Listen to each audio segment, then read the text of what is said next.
Welcome to the Heat Check Podcast. I am your host, Chris Patrick.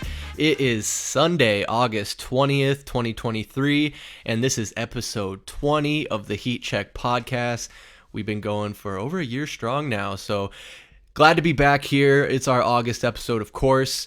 I am joined today by my co-host, Mr. VSP Tallman, Scottie Scheffler's putting coach, and the undisputed Drift King of Phoenix, Michael Benjamin. What's going on, you guys? Drift King. Banging on your eardrum like Talib Kweli. What's going on, fellas? Glad to be back. Oh, jeez. Yo. We are almost to football season, fellas. We're going to have some Cardinals regular season action in just a couple weeks. The college football season starts next week, so we're in the dog days, but we're getting to the end of it. Right now, just the Diamondbacks playing and really not much else going on.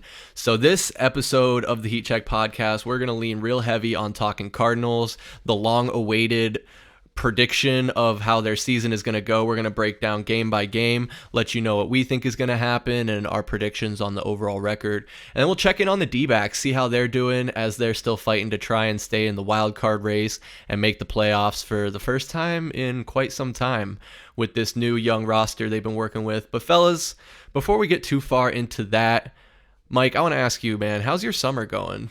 It's going great, man, and it's finally winding down. The 110s. I know it's going to be a little bit hot for the next 2 weeks, but it's been nice and cool here in the Phoenix metro area, so I'm loving it. I just wish I could get some rain, but maybe not like California. So man, give you that earthquake. I really thought we were going to get some of that Hurricane Hillary spinoff or some of the fringe elements of that, but it's a little cloudy, but it hasn't been raining too much. But Tallman, how about you? How's your summer, man? It's hot, man. Dude, it got fucking roasty there for a little bit. Yeah, brutal. It's good. Sugar Sean came through last night. Oh, yeah. Sean O'Malley. That's right. You're gearing up to do the Tallman ticket. Have you been studying, getting your shit together? Studying's for losers, man. I ain't studying shit. Well, it's like almost all the odds for the games are already up yeah, there, so you could start week looking at one. a little bit. Yeah. No, I'll be on the beach in Mexico. I'll be putting together that first Tallman ticket for y'all. So there you go. And make sure you check out the Tallman ticket. It will be up on TikTok every Sunday morning throughout the football season, and that's at AZ_VSP, of course, on TikTok, Twitter, Instagram, and then Valley Sports Plug on Facebook and YouTube. You know where to find us. Hey, yo. Anyway, we're glad to have you back. If you're listening on the Spotify or the Apple Podcast or even on the YouTube, we got this out everywhere for you guys. So love it. Leave a comment. Let us know what you think about our predictions here as we roll through the Cardinal season and anything else we talk about. We'd love to hear your feedback on that. But guys, let's go ahead and get right into it. Talk about the Arizona Cardinals. They are 1-1 in the preseason. They'll play their last preseason game, their third one against the Vikings in Minnesota next Saturday afternoon, late morning, afternoon, 10 a.m. There you go. So how much stock do you really put in these preseason games, especially once it starts getting to the third week? I honestly don't put too much stock into it, especially with this regime in a whole brand new light. They're leaving things off the field, right? We're not really going to see what this team and what this offense is really made of until we get rolling into the regular season. But it has been good to see some of our new pieces out there and what we might have for some backups as well. You know, when we played the Chiefs yesterday, Clayton Tune, I think, did a little bit better than Colt McCoy. He was only 50% on completions, but did some damage on the ground with 6 carries for 35 yards, comparative to Colt McCoy, only 5 for 8 for 25 yards. Did lots of dinking and dunking, lots of behind thrown receivers, short on back shoulder fades. We're in a pickle right now for who's going to really be the guy to start this season until Kyler Murray comes back. But it is a little bit eye-opening as well for guys like Isaiah Simmons specifically. With his new position change going into safety, we're seeing some of the struggles that we saw from him in his previous time with one-on-one coverage, specifically against tight ends, but now he's going up against wide receivers, and it was a glaring weakness of his last night. He didn't really do himself any favors. He made a business decision not taking a hit on backup Shane Buechel. And, there's a reason why he didn't get that fifth-year option. But overall, Chris, when it comes down to preseason, these starters are seeing 2 or 3 drives, if that. And now with one less preseason game, guys are getting even less field time. So you're not going to really know what you have until you're really hitting week 3 or 4 when the full picture starts to kind of come to light. Yeah, I think I'm with you there. Like I said, they're 1-1. They squeaked out that first win in the first preseason game against the Denver Broncos. And so I don't know. I might be reading into it too much, but I'm almost led to believe based off that we'll be able to compete with the lower ring teams, the less competitive teams, and then we get kind of mollywopped by the Chiefs. So we're obviously going to struggle against the good solidified teams. Is that a fair assessment, Tallman? How are you feeling about that? Well, we haven't gotten our predictions yet, but I don't know if this team can win a game, honestly.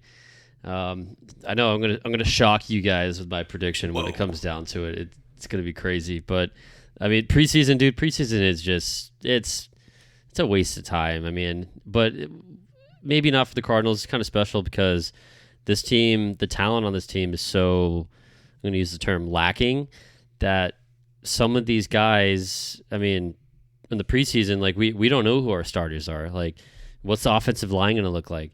Our defensive line was looking pretty thin, right? So we don't. It's a big workout for everybody. But you mentioned Isaiah Simmons.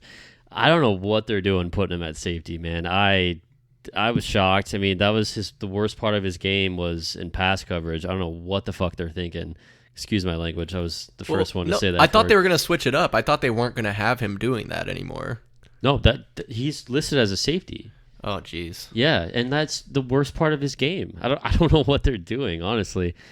I mean, it's like if I went, oh, hey Cody, you're so good. It's like me cutting your hair. You want me to cut your hair? No, I'm really bad at cutting. I don't know how to cut fucking hair. Oh, hey Isaiah Simmons, go protect some. Go into pass coverage and try to, run down a tight end or something. It's terrible, but it's gonna be a tough season, and I've been wanting to do these predictions for a very long time. So. Oh, we know. Oh, yeah, Tallman's been bugging us yell for at the me last 2 time. months, man. But I can't wait to get into it. Yeah, no, I look forward to this, and I like to wait till we're closer to the season, kind of like how we wait till we're closer to the season to do our fantasy football draft, because you never know what could happen, how the teams will be affected by injuries or signings and things of that nature, and developments in players' recovery. I mean, just some stories with the Cardinals. We signed, was it Marlon Mack? Yep. And within 7 days of being signed, he's out with a season-ending injury. So it's less than 7, yeah. So it's like 1 week you might think, wow, we're building up our running back core a little bit, and then by the end of that week you're like, oh, right back where we started. So I mean, you got to take the good with the bad, though. I want to draw some attention and conversation to this.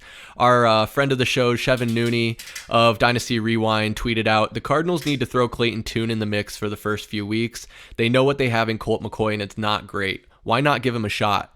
I feel like we've kind of had this conversation a couple times before, but like I said, now that things have kind of developed and we're starting to see what we might have in Colt McCoy, I tend to agree with Chev there that I think they should give Tune a chance, especially in a year where we have no expectations of making the playoffs. I knew Chev didn't like Colt. I mean, I called it, right? Well, I mean, he is a Oklahoma fan, right? But he's also a realist, so you yeah, got to yeah, no, I get it. It makes total sense, but I don't know. I'm going to stick by it, and this is going to be the hill that I die on. Colt McCoy gives you the best chance to win games.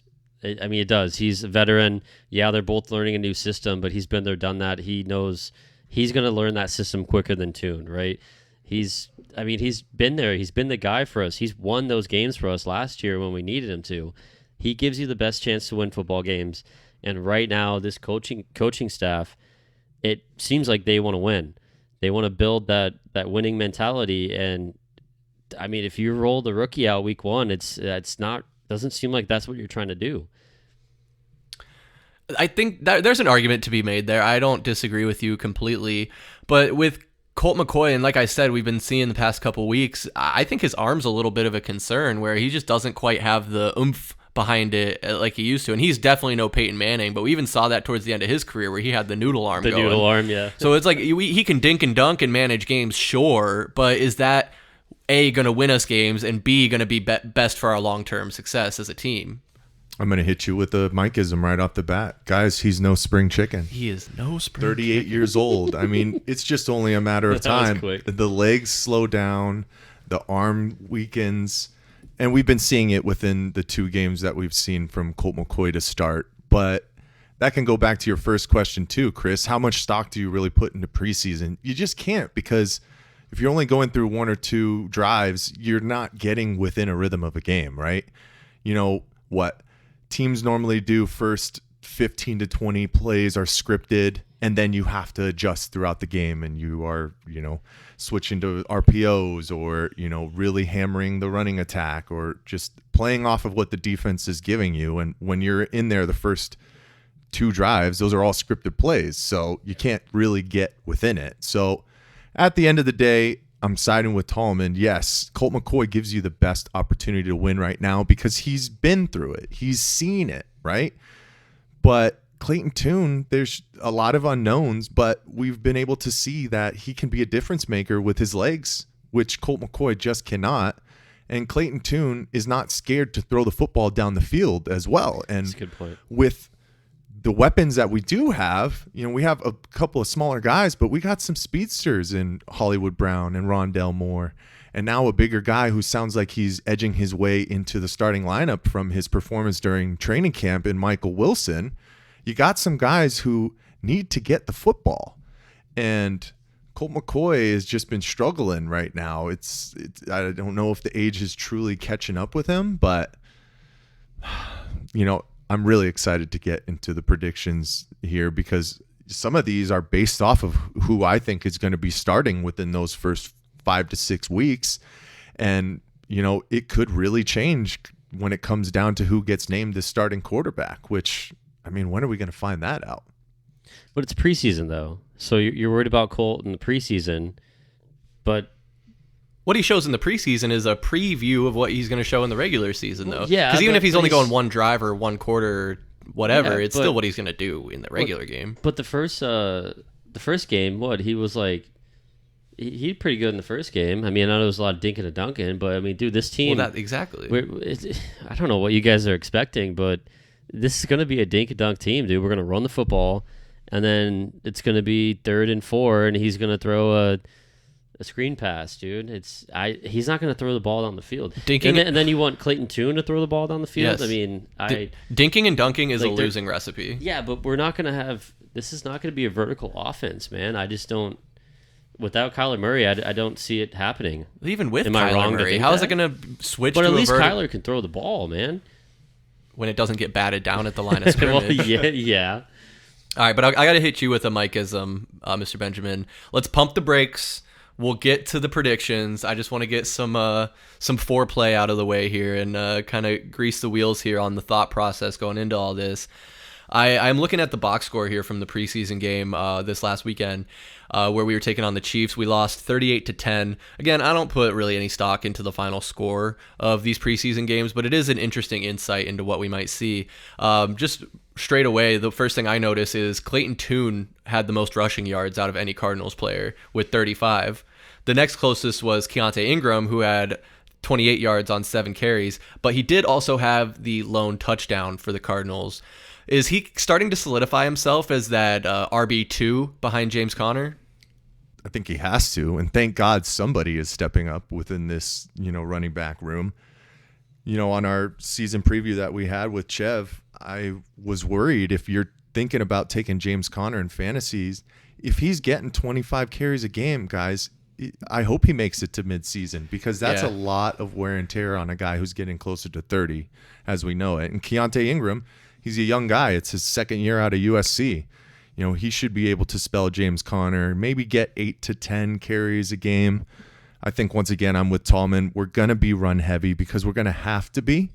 So if we have somebody who has shown they can get 4 to 5 yards a carry, we're going to need it. We're going to need it to push this offense forward because there's still the unknowns with the offensive line, even after you draft Paris Johnson, right? Junior, yeah. Junior. I was going to say Paris Campbell. And I'm like, that's a wide receiver. That's a wide receiver. That's not him. So there's just so many still unknowns with this Cardinals team. But thank God we're finally getting somebody to step up. And who knows? We might not even be done seeing if we can bring in somebody before the season starts, or, after the first few weeks, if there's some guys that don't make those final 53 on the rosters, we might be able to get a flyer and somebody who can, get 5 carries and spell Connor as well, because we're going to need him for the long haul, fellas. We are absolutely going to need him for the long haul.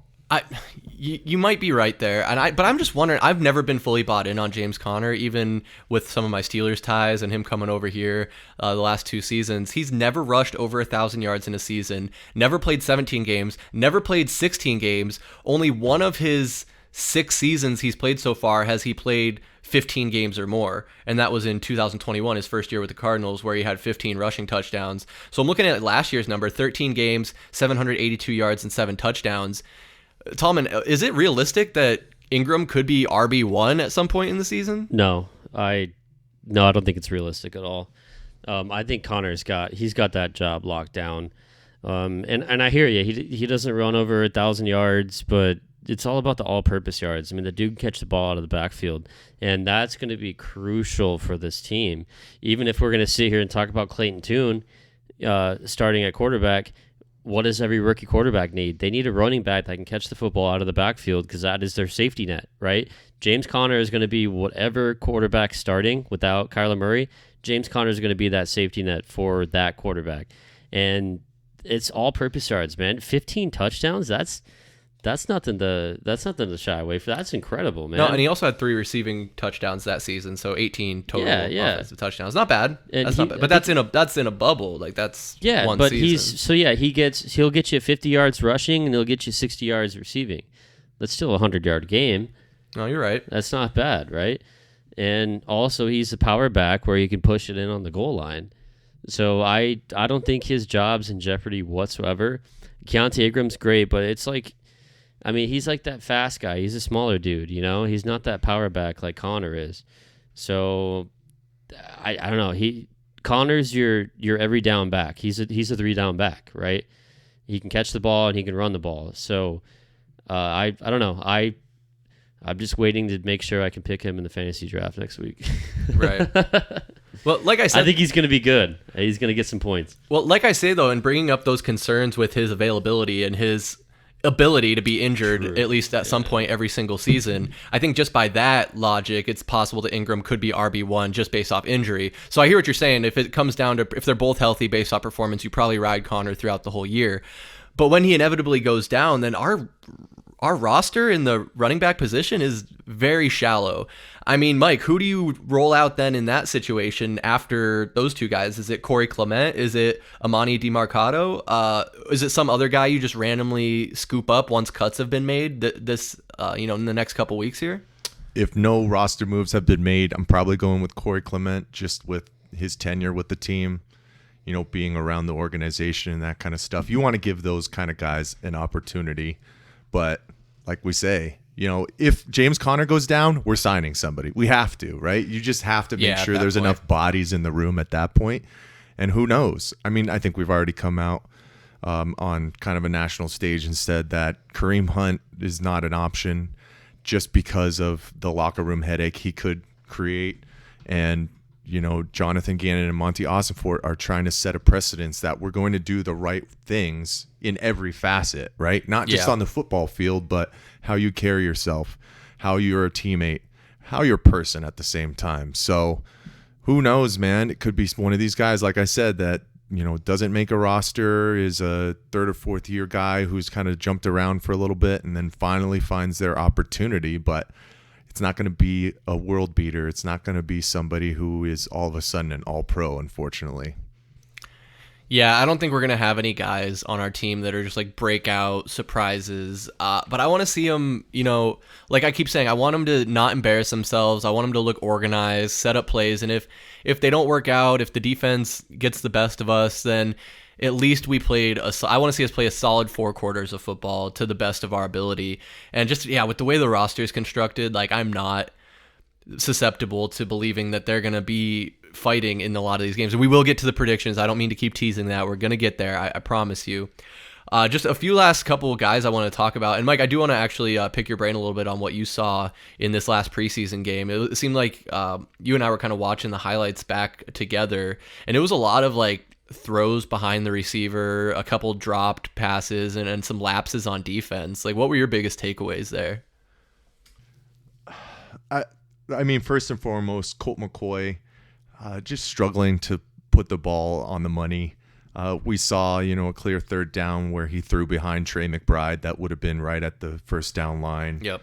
I think one of the other plays was Hollywood Brown had kind of gotten a step on a guy, and they went to throw back shoulder, but it was about 5 yards behind him.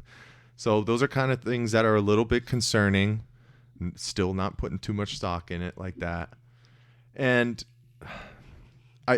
this is something that's been a constant conversation over the past couple of seasons as well, but this defensive back room, not only you take Budda Baker out of this, right? Because of course, yeah, Budda Baker is your team leader, and things are just running so much more efficiently when he's on the field. But when he's not, they're struggling to find an identity and find a true leader out there. And Isaiah Simmons played later on into the second quarter after the first teamers, sat down. And that was where it seemed like more of his flaws started to come out, unfortunately. Yeah. But I'm still not sold on this cornerback room whatsoever as well. I mean, I think Marco Wilson can finally take a step and be this team's first defensive back, right? But what is that really saying? I mean, Antonio Hamilton is still kind of up in the air, unknown, and how often are we really going to be able to go in man-on-man coverage, or are we going to really have to just switch to zone a lot because we're just so worried about setting these guys up and working one-on-one and really shutting down teams? This is something that this Arizona Cardinals team has struggled with since the days of Patrick Peterson, where we could never get a bona fide second guy on the opposite side of him. Yeah. And now when you lose somebody like that and you're still in scramble mode for the past couple of seasons, the best way to mask that is to get great pressure from the up front seven. But that's another thing that are we going to be able to get that? Yeah. When we lose 18 of our 36 sacks from last year in Zach Allen and J.J. Watt, I know we have some up and coming guys like Cam Thomas, but our defensive tackle position is still it's something we're going to have to address early next year in the draft. And, is Zaven Collins really going to be able to put it together off the edge on a consistent basis? Because this is a new position for him as well. He's learning the same way as Isaiah Simmons is. So going to be worried about those defensive backs, especially when it comes up to some of these matchups with teams like, Philadelphia. Oh, and Cincinnati. I mean, look, okay, we'll get into it. But.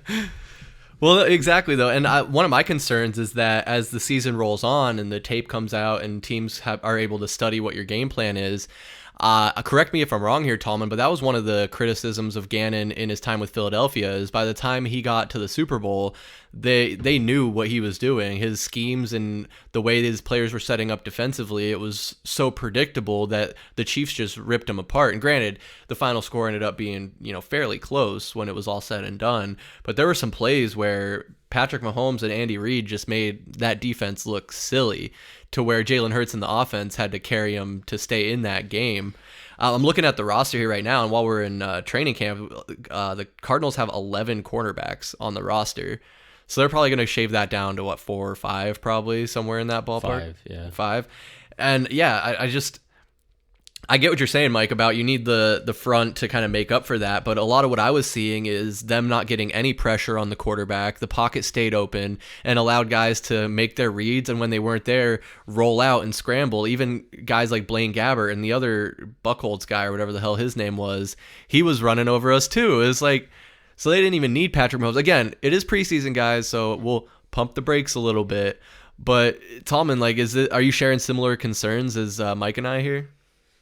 A little bit. I mean, to talk real quick on the Super Bowl, I mean, the biggest hit on Gannon was, everybody watched that game, and that second half, where were the adjustments? There were no adjustments, right? He you're right. I think in the second half there was like 2 plays where there was a wide open Chiefs receiver and he just fucking waltzed in for the touchdown. But another thing that kind of makes me feel better about that is, we actually have a head coach. If you guys remember, Cliff Kingsbury was an offensive coordinator, right? He was meddling around in the offense and just said, hey, Vance Joseph, just do whatever you want. Yeah, you take care of the defense. I want no part of it. So we actually have a head coach, right? So I think Rollis is he's going to be able to shine, right? I don't think there's going to be Gannon, meddling in there. I know he came out in a press conference and he said, I was calling for a play and then Rollis called me off or waved me off, and I'm glad he did because he was right.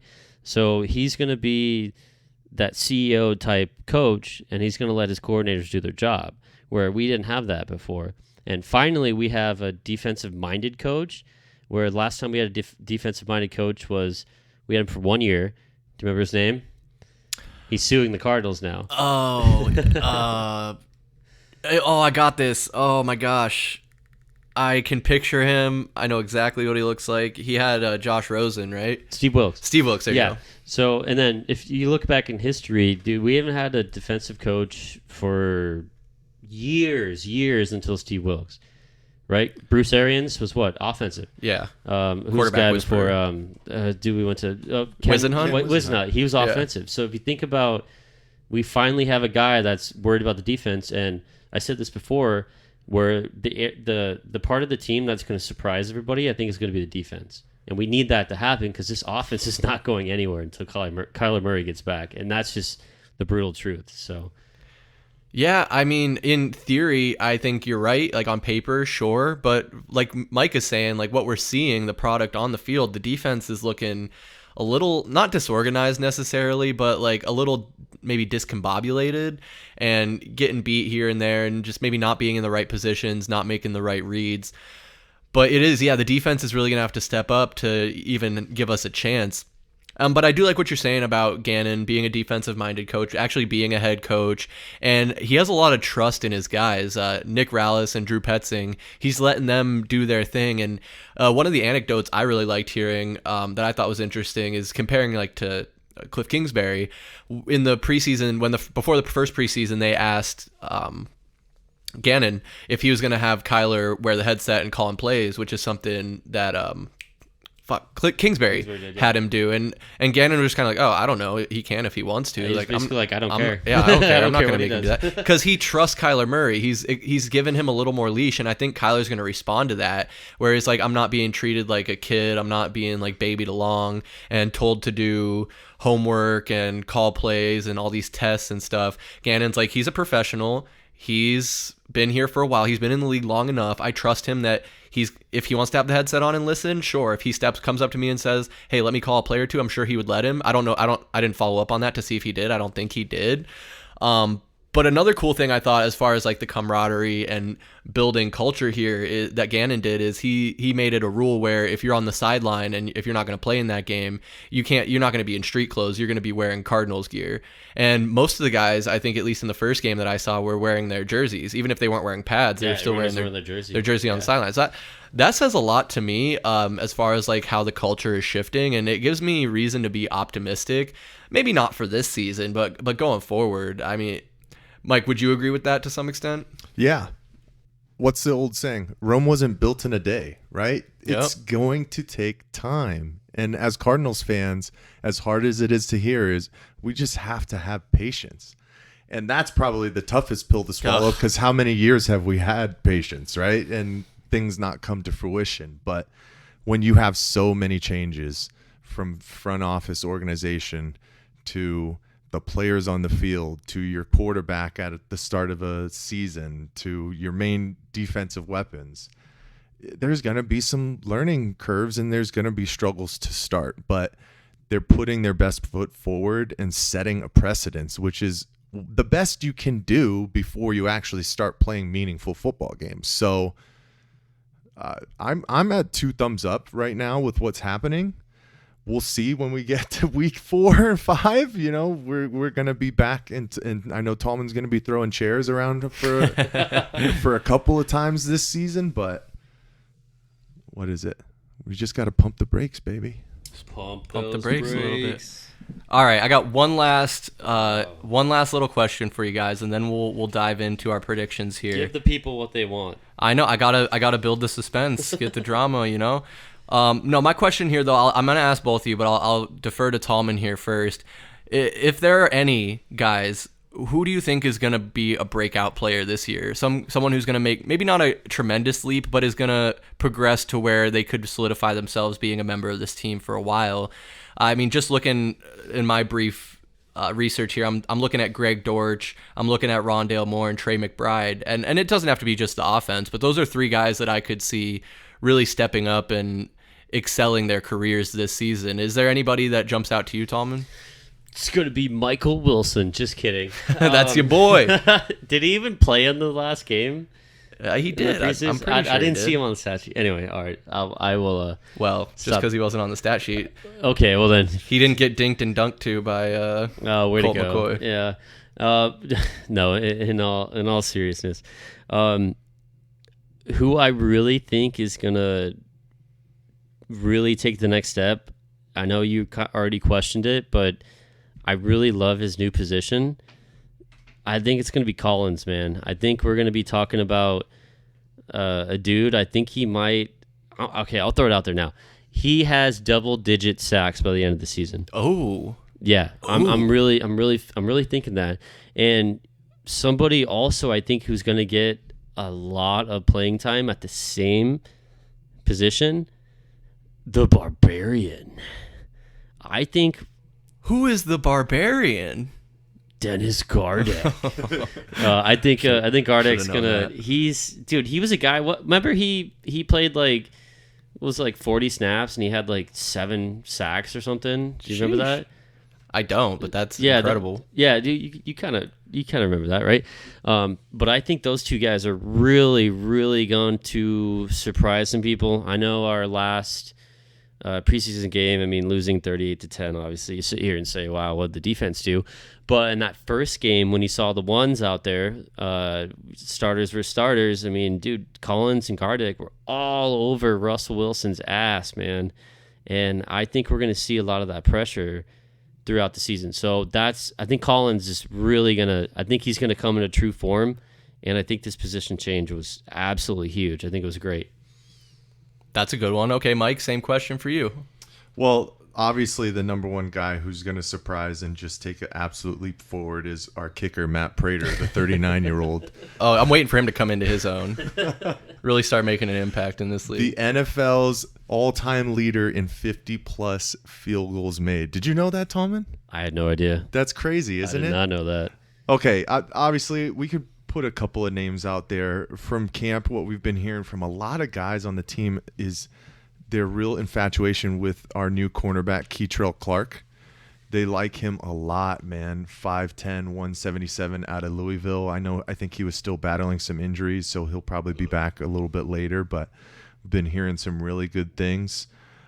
Tight end Trey McBride, I think with his opportunity to get in that starting lineup, he's going to show more physicality and have the ability to catch some balls. Obviously, we still have a lot of wide receiver weapons out there, but I think he's going to take a step forward. But guys, honestly, just from what I keep hearing, the number one guy, and I know this is going to be favorite by Tallman, it's Michael Wilson. It really is Michael Wilson. He's been a stud in camp. He's been making play after play, and he's a bigger receiver, 6'2". What was he listed at? 209. What plays has he made? He hasn't done anything in the preseason. He's made a few grabs. I think he did. He was against 2 the for 8 Broncos. in the first game. What did he do in the last game? The biggest thing is he's going to get his opportunity on the field. He's going to start opposite of Hollywood Brown when it comes down to it. And they're going to switch in Rondale Moore in the slot with Greg Dortch in the slot. What about I know Pascal? they listed Zach Pascal as a starter, but I think he's just That's a kind of Gannon a guy, filler. though. It's a No, Gannon. Pascal's a Gannon guy. He's It's a from the Gannon Eagles. guy, but one thing that this regime has shown to start right now is they're going to give opportunities to these young guys to get them and put their feet to the fire. As they should. All right. Okay, so if he starts, say he starts week 1, right? He's wide receiver 2. He doesn't last 8 weeks. No? No. Because he gets injured? Yeah, he or? gets injured. Look at this okay. dude. He can't even... the dude can't even go through a full college football season. You think he can go through 17 games in the NFL when he's playing against faster, stronger, How is that different from James Conner? people? How is that different from Rondale Moore? How is that different from half of these guys in the NFL? We're talking about Michael Wilson. We're not talking about James Conner. But there's a lot But you're of guys using that the you can put in same that boat. logic. Yeah. I didn't sit here and argue with you that James Conner is not injury prone. He is. We're talking about Michael fucking Wilson. So you just have you have something. I never. No, I think it was I a can't bad- it was believe a you bad have pick, such. dude. You're so Bad flaccid pick. on Michael Wilson. He's- Like he really gets you down. Like He's gonna it's be a really bum, crazy. dude. I'm telling you right now. Is it because he went to Stanford? Because he's probably smarter than No. you? Is that what it is? No, I mean, Stanford's a great school. Don't get me wrong, okay? No, look at his history, dude. What has he done? He hasn't done anything, man. And like I said, he can't even get through a college football season. How is he going to get through the fucking grind of an NFL season? Better, He's not better going to. training staff. I He's don't know. not going to. So a guy can never Or Colt overcome up time. right. A guy can never overcome his injury history. Is that what like? So James Conner's never going to play more than 15 games in a season. Probably not, dude. All right. Well, at least as 'Cause long as James we're being honest about James it. Conner's been hurt like every year, right? Every year Every he's year. missed games. Yeah, every Yeah. single year. That's just part of the NFL game, though. Was like, he- there's- was you're he always hurt- gonna have nicks was he and hurt bruises. every Guys year are in gonna miss a college? couple games. In like We don't know. he Michael had cancer Wilson in was. college. He had cancer. Is that an injury? It might be. He had lymphoma, huh? Yeah. Oh Yeah. man, we did not laugh at that. All right. I just think Dial my that back. biggest thing with him is since we're struggling with some size in the wide receiver position, you have to have some kind of balance. I mean, we saw it last year where we struggled because all of our guys were like 5'10" and under, and we couldn't throw deep balls. I mean, yeah, we had AJ Green who was 6'3", but he was a step slow, and it showed. This guy is only 23 years old. Yeah, he's come off some injuries, but when you're younger like that, your body should bounce back a little bit better. Yeah. And if he plays 12, 13 games, I still guarantee he'll be able to make some kind of impact. He can be a red zone threat. We're probably not going to have to look at him for deep balls on a consistent basis because we already got guys like that with Hollywood Brown and Rondale Moore. But you're going to see him make those 15-yard zone catches. You're going to see him get some balls off of 7-yard outs. And he's going to get some good opportunities to really flourish within this offense because it's a change of pace. And that's what you need on the football field, right? It can't all just be one way. You can't all just have all Megatrons, 6'5", crazy, tall guys. You can't all just have bruising backs. You got to spell some guys, and he's just going to have all the opportunities in the world to prove you wrong, Tallman, and I fucking hope he does, man. Because then I will buy his jersey for you. All right. And I will. You heard it here first. I will gift it to you, and we'll put it on. So the you web. mean you didn't like when they would throw the end zone fade to Rondale Moore? Yeah, not a fan. To the shortest person on the fucking Or team? John Brown. That yeah. was my favorite It was like, one all what the are time. you doing? Goodness gracious. Why are you doing that? Yeah. No, Mike. Or DUI Michael Floyd? Sorry, go ahead. No, Mike is on the money here because Zach Pascal and whoever else are the only, or Michael Wilson are kind of the only two taller receivers where it's lose my train of thought here. Greg Dortch and Torture who's chamber. Rondale Moore. They're only 5'7". Yeah. They're little guys, so you do need these taller receivers. And Michael Wilson has shown when he is healthy that he can be a decent receiver. So I think obviously same with Connor. The trick is keeping him healthy, keeping him in games, which I think is We'll see, dude. We'll see. I'm telling you, reasonable. man. Do you guys, anybody want to bet or what? You want to put some money on it? Put some money on Are we it. betting yards? Are we betting receptions? Or are we That betting he games played?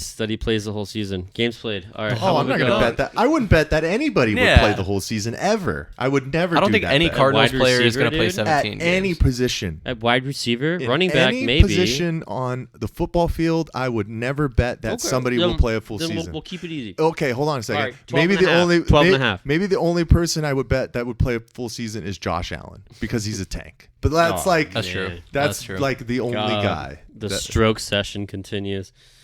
It's the carryover from Wednesday. Wait, are you just saying that because he's on your fantasy team, Mike? You know it. Wait, who are you keeping, Mike? Josh Allen. I'm Oh. putting the good juju out there. For There's this season. going to be at least 2 quarterbacks off the board when we start the draft. You're not keeping a quarterback, are you? No. Okay. No, would I keep Joe Burrow? Would you keep Joe Burrow? No, I would not. as he says in disgust. Joe carted off the field. Bro. Yeah, as he's out with a calf injury already after not even a preseason game, just a freaking practice. Whatever. I got no love for the Bengals, so I don't want to get too carried on and down that road. But fellas, I think it's that time. What do you say? Is it? All right, hold on. And this is the moment Tallman has been waiting for since the schedules came out. Time! Literally since like May or June, before any Undefeated. signings Michael or moves. Wilson's gonna be hurt. God, still Michael Wilson lives rent free in your head, doesn't he? really Yes, he does, dude. Get Him out and of here. Jace Peterson. Those are your Oh, two don't even favorite start with Valley Jace. Sports athletes. We'll get to Jace, don't worry. Oh, it's like fucking Carson Kelly, man. Oh, all right, keep going. All right, I've buried the lead enough. This is the time of the year before the Cardinal season officially kicks off where we go through their entire schedule and we give our predictions game by game and then obviously tally it up and let you know what we think their overall record will be at the end of the season. Of course, the Arizona Cardinals are starting on the road in Washington, D.C. to take off the Commanders while they're still named the Commanders and see how that goes. I'll just start off right off the bat. I think that is going to be our very first L of the season, and we're going to be 0-1 coming home for week 2. We'll go counterclockwise here. So Michael Benjamin, Washington, week 1. Wah, wah. So I'm looking at this one like Colt McCoy is going to start the season for the Arizona Cardinals. And I still have a lot of unknowns when it comes to Sam Howell. I know they have some good guys like Scary Terry and Jahan Dotson, but I think Colt McCoy will be able to figure it out and put it together that first week. So I'm going to schedule the Cardinals with their first W on the road for the year. Oh, okay. One for the loss, one for the win. Tallman, the deciding vote here. Yeah, I'm gonna follow Mike. I'm gonna go W. Even though Commanders have a very tough front seven on that defense, it's gonna be a challenge. But I think we're gonna pull it off. So I'm gonna give them a W.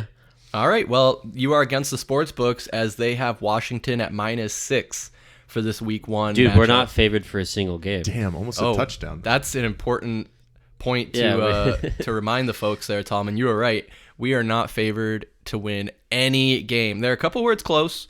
The line's at like -2 for the opposing team, but we'll get into that. I'll keep mentioning stats and or not stats, the odds. And obviously those are subject to change, right? Like as the season rolls on, we see what teams are made of. Those are gonna switch up a little bit. So hey, maybe at some point in the season the Cardinals will be favored to win a game. Just depends. But we, in the sake of time, let's keep things rolling. Week 2, we'll be back at home for our home opener against the New York Giants at State Farm Stadium. They got Daniel Jones. Saquon is begrudgingly back on the team, and so I don't think they're no slouch. They're not a bad team in the NFC. I think this will be a 0-2 Cardinals team after week 2. Yeah, I got this one scheduled as our first loss of the season. I think the Giants are going to take a little bit step back. I mean, they did make the playoffs last year, but Saquon finally kind of got paid, and Danny Dimes will figure out a way to get it done, and the Cardinals are still going to be struggling at home to start this season. At least that's what I got on my list. So I got an L against the Giants as well. All right, 2 L's. Giants at -5 for this one, Tallman. Oh, Big L. Rest in peace. Rest in peace. I knew you were gonna say that. I disagree with Mike. I don't think they're gonna. I don't think that Giants team's gonna take a step back. I think they're the real deal, as hard as it is to say. But I think that's a double-digit loss for the Cardinals team and another disheartening loss at home. So not just a loss, a double-digit loss. Yeah, they're gonna get absolutely stomped. If you ain't got money, you don't scoop a honey, right? That's Big L, Tallman. I know. Come I was on. gonna say You no. can't I'm ref- trying to you can't remember the reference next it. line. It's like, and if you're yeah. not copping loot, you won't be knocking no boots. Yeah. Yes. Okay. Yeah. That's what I was trying to think of the next That's line. all right, man. We know you're not a true hip-hop Double head. digits, damn. Yeah. Double digits? Yeah. Double digits. All right. All All I right. said was Big L. Go fuck yourself. Wow. All right. All right. Fuck. So keeping on the trend of tough games, we will stay at home for week 3 and take on the Dallas Cowboys, who are oddly being in the conversation for Super Bowl contenders. Kind of caught me by surprise. I mean, I just don't, maybe it's just me like thinking the Cowboys are going to cowboy, and Dak Prescott being a very underwhelming starting quarterback. But they do, like you said, Tallman, they have Tony Pollard now. They got rid of Zeke, and they got a pretty solid defense that's looking to help carry them through these games. So the Cowboys, I think this is going to be another L. This is going to be 0-3 Cardinals team at the end of week 3, and probably another double-digit L. Kyler Murray's old buddy from Oklahoma, CeeDee Lamb, is going to have his way with this Arizona Cardinals secondary. So, yep, definitely scheduling this one as an L. I mean, honestly, it's going to be the Cowboys and the Eagles fighting for the NFC East. So I think they're going to be decent, more than decent, most of this season, but it's going to be easy for them to come in here in week 3 early in the season and take care of business, unfortunately. Another big L. Rest in peace. No, this is going to be another loss for the Cardinals. I don't believe in Dak Prescott whatsoever, but that Cowboys defense is the real deal, and I think we're going to be looking at another big loss, and it's going to be Tony Pollard's going to have a rushing touchdown and a receiving touchdown, and we're just going to be ran off the field. Do you think Micah Parsons has a case for Defensive Player of the Year this year? Yeah. Oh, big time. I think he's the best defensive player in the NFL. Ooh, Chris might have something to say about that. Well, as long as TJ Watt is in the league, I don't think there's any chance of that. But all right, but Parsons does everything though. Okay, so does TJ Watt. No, he runs off the line and tries to sack. All right, he can drop back in. Okay, all right. No, he can't drop back into coverage. He's like Isaiah Simmons trying to cover somebody. Goodness, get out of here. All right. So we're going to hit the road for week 4 and go play Brock Purdy and the San Francisco 49ers over in California. The 49ers probably going to be the division winners again. So, guys, I promise I don't have the spoiler alerts. I don't have them losing every single game. I know it seems like that right now, but at the end of week 4, I think they're going to be 0-4, and the sports books tend to agree at the line being set for San Francisco at -10.5. Mike. Damn. -10.5. Dang. My goodness. Like you said, proverbial pick to win the NFC West. Double-digit wins for the 49ers this year. I don't care what's going on in that quarterback position. I don't think there's any chance we go into San Francisco and take this game. Probably another double-digit loss, like Tallman said. Could be reminiscent of Week 18 of last year, unfortunately, in J.J. Watt's send-off. Hopefully we can score more than a flea flicker Hail Mary pass to AJ Green, but yep, this is an L. So Mike, you're right now at 1-3 if I'm keeping up. 1-3. And Tallman, you're at 1-2. I'm assuming it's going to be 1-3. I'm going to be 1-3 too as well. 1-3-2. No, 1-3. It's going to be a loss. They're just going to be they're going to be too purdy for us. I mean, 49ers. It's sad that all they need is a game manager, and I'm sorry, Brock, I'm not calling you a game manager, but that team is just way too talented where it's going to be an embarrassing loss. I think we're going to get whooped, absolutely whooped, because they're a team that can do it on both sides, right? They're not just like a strong defensive team that's going to carry them. They also have Fred an offense Warner, that can score. Christian McCaffrey, they're just going to wreak havoc on us. So that's wild. I feel like the 49ers really got into shape there pretty quick in a couple seasons, and hopefully that's kind of a similar blueprint that the Cardinals follow, where they draft well, they make some decent moves in the offseason. And I mean, I know maybe Clayton Tune is going to have a similar track to Brock Purdy, where he gets a chance to show what he's got, and he comes in and he's, like you said, a game manager, but also able to show that he's capable of playing at the NFL level. But that's just me. Now, heading over to week 5, we will be back at home again, taking on the Cincinnati Bengals and maybe Joe Burrow. Probably by week 5, Joe Burrow. Yeah, he's good. But right now, what I'm looking at, there are probably some sports books that have odds for this, but I'm seeing no lines for this through Caesar Sports. So I don't know if that's just like a question mark because of the Burrow injury. And Mike and I were talking a little bit about the AFC North before we started the podcast here, and he kind of asked me what I thought the Steelers' chances were of winning the division. And I think they're better now than they were in years past, just because I think the Bengals are going to take a step back and not be as good. I don't think the Browns are really going to be all that hot of a team. So you're really just looking at the Ravens and the Bengals and possibly the Steelers to be in that conversation. But in the context of the Cardinals season and week 5 against the Bengals, I still am going to go ahead and say that that's going to be an L, and we're going to be an 0-5 football team. You know, I'm a little bit different from Chris when it comes down to the Bengals. I think they might be able to put it together this year, even with the Joe Burrow injury. He should be back in time for this game. So when it comes to playing the Cardinals, I mean, you got that 3-headed monster when it comes down to Jamar Chase, T. Higgins, and Tyler Boyd. Like we said, with the unknowns from the secondary, they're going to have plenty of opportunities to make some big plays. Joe Burrow's going to throw for well over 300 yards in this game. And it's another L at home, which is, 1-4 for me. This is going to be a tough start. Well, come on, you know I'm going to say it's another L. Just say big. Just a regular Just say L or a Big big L? L, recipes. All right. This is actually the game I want to go to this year. So if you guys are feeling it, let's go. This would be a fun game to go to. Mostly because, I mean, it's the Bengals, dude. Joe Burrow he's an ultimate Chad, dude. Jamar Chase is probably Giga Chad. I think he might be as good as Justin Jefferson. I think he's one of the best receivers in the game. Joe hits Mixon. Bet you he gets two rushing touchdowns. We're going to see a Chase touchdown over 30 yards. We're going to lose. We're going to lose very handsomely, too. It's going to be, I bet you it's a 30-something to 10 loss for the Cardinals. Oof. I think especially when you consider that the Bengals have a guy on their roster named Mac Hippenhammer.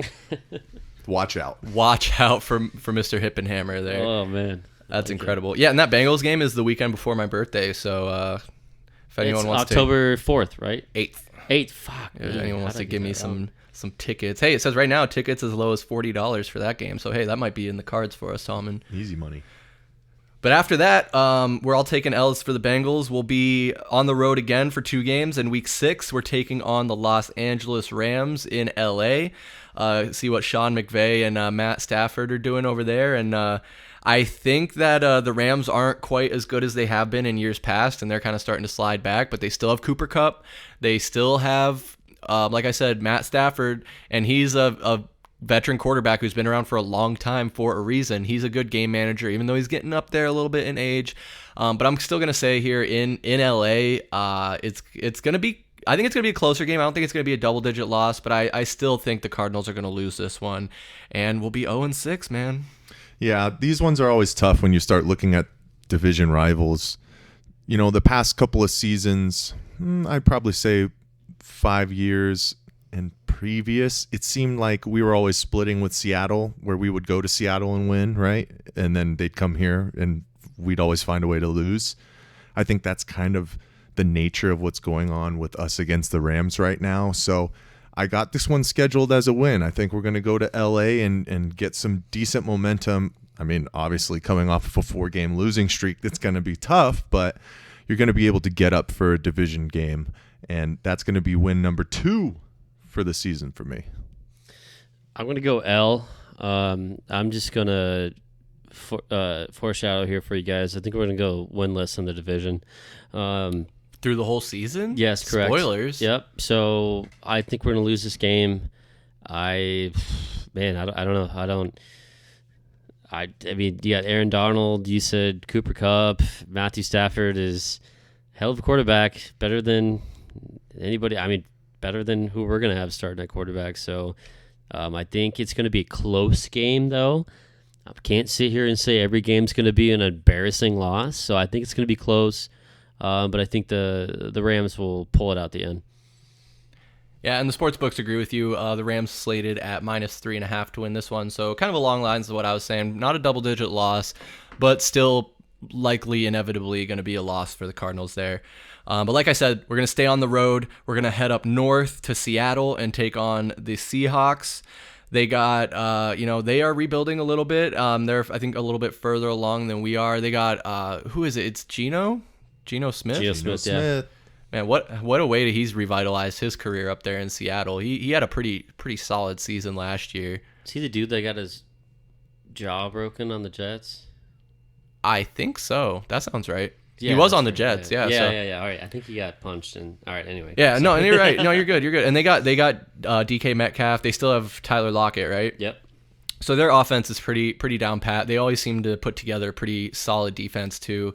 Caesars has them at -7, and I agree. This is going to be an L for the Arizona Cardinals. We're going to start the season 0-7.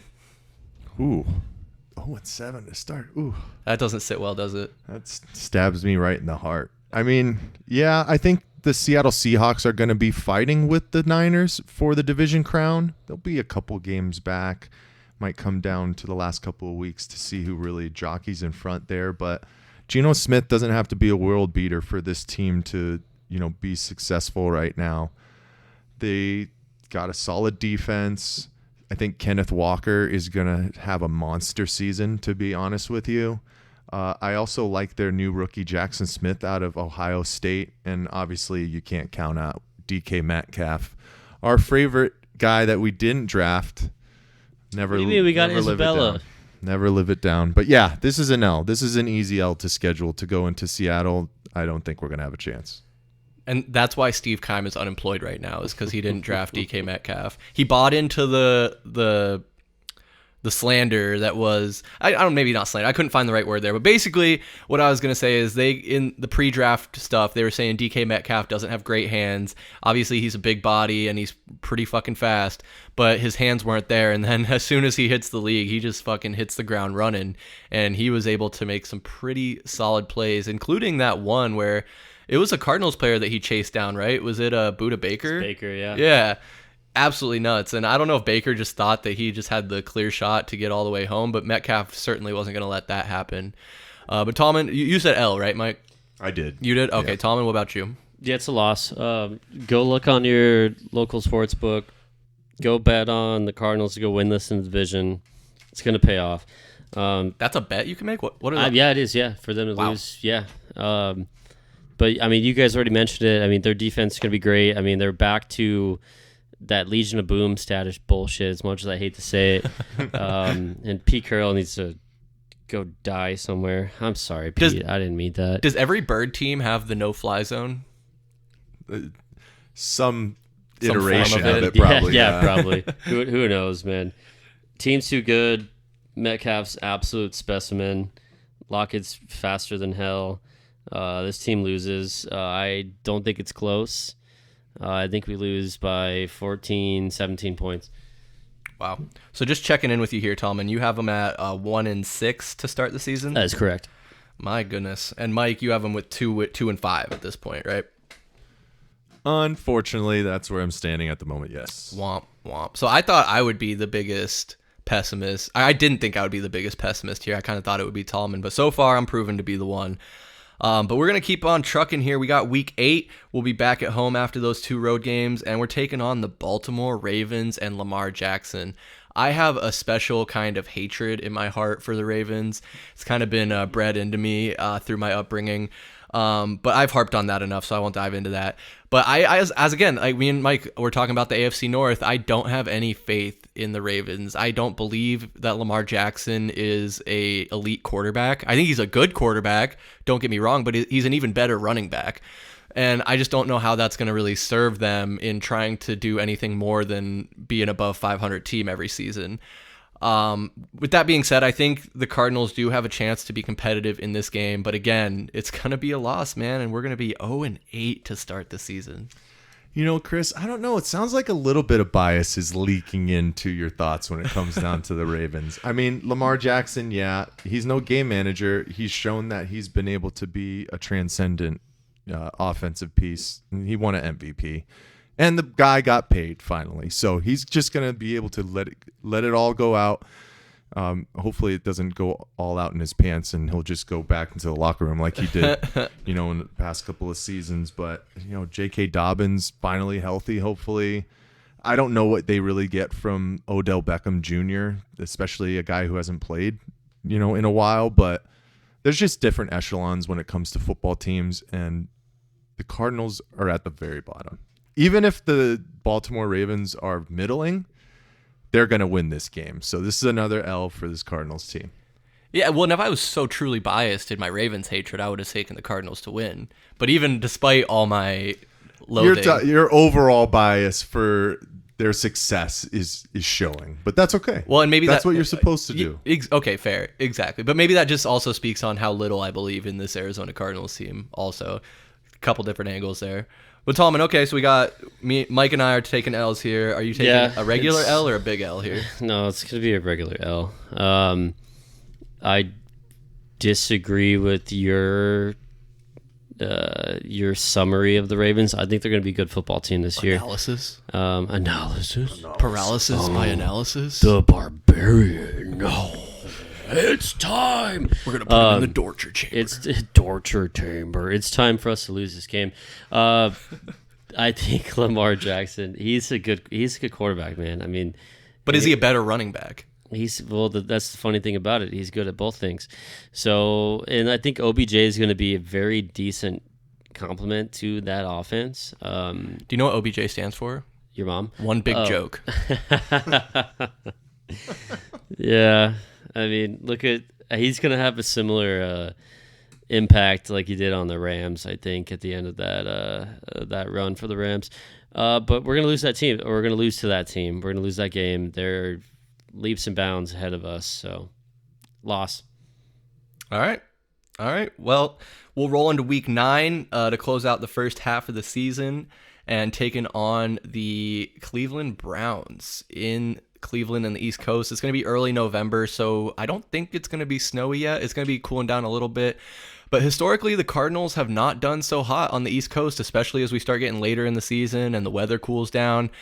But honestly, again, maybe my AFC North bias coming out here, but I'm going to give the Cardinals their first win of the season. I think they're going to beat Deshaun Watson and the Browns. And on top of that, my bold prediction is I think this is the game that Kyler Murray comes back for. Ooh.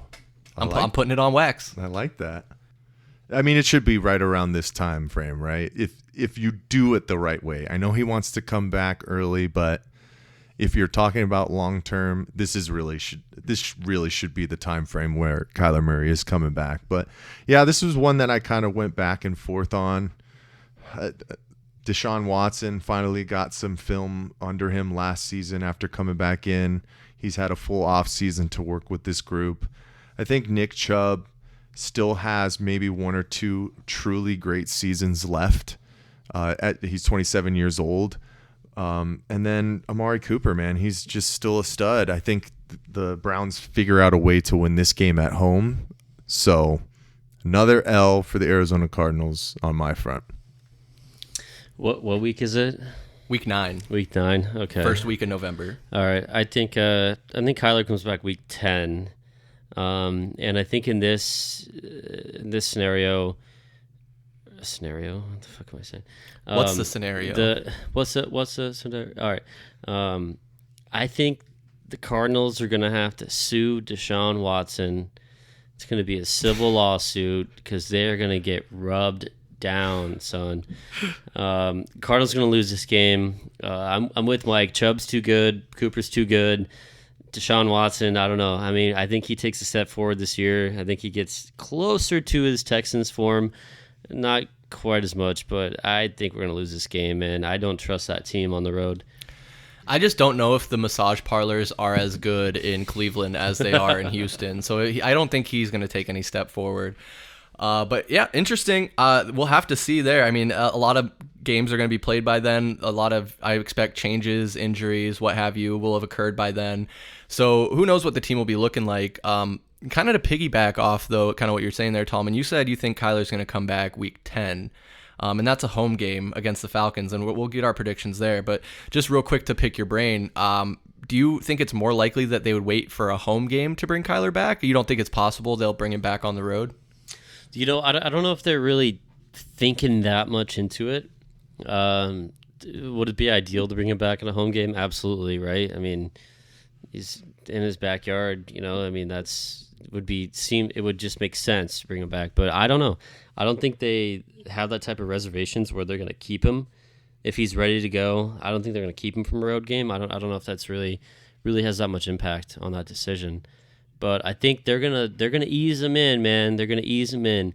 They're gonna spit on it first before they go in. This podcast is off the fucking rails, but I absolutely love it.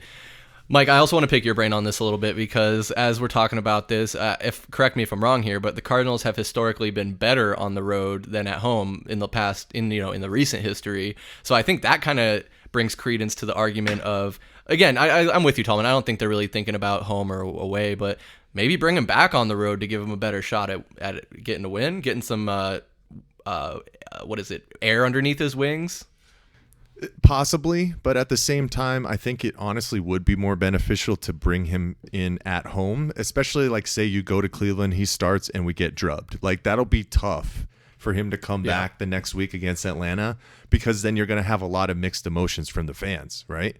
If his first game is week 10 against Atlanta, you have no tape, you have the drudgery that you've gone through for the first 9 weeks where we're all thinking that this team is going to really struggle. I mean, we got a tough schedule to start, so it would be more beneficial to just get him on the field for the first time at home, toss out the ineptability that this team has had at home over the past couple of seasons, and just get fans juiced to have him back on the field.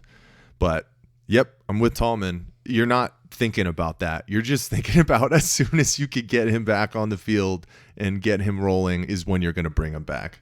I think that's how it should be. I mean, you want your best players to play when they're available. And so if Kyler's available earlier and it's a road game, bring him back. If he's available a little later and it's a home game, bring him back. When he's ready, when you're confident in his abilities, you put him out there. So we'll roll into week 10, come back home, and take on the Atlanta Falcons. And this is going to be an interesting one because the Falcons aren't a crazy good team either. I mean, who's going to start there? Is it going to be Desmond Ridder? Is it going to be Tyler Heineke? I'm looking at this roster here, guys, and aside from Kyle Pitts, nobody's really blowing my mind for the Falcons offense. So Bijan? Yeah. Maybe.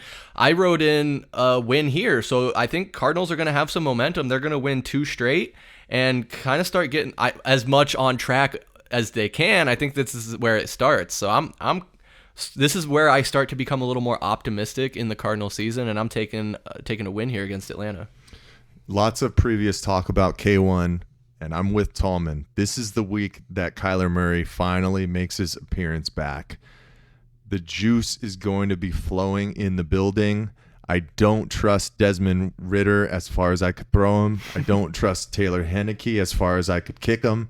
This is a W for this Arizona Cardinals team because, Bijan Robinson might be a runaway for Rookie of the Year. He's going to get fed like a little baby.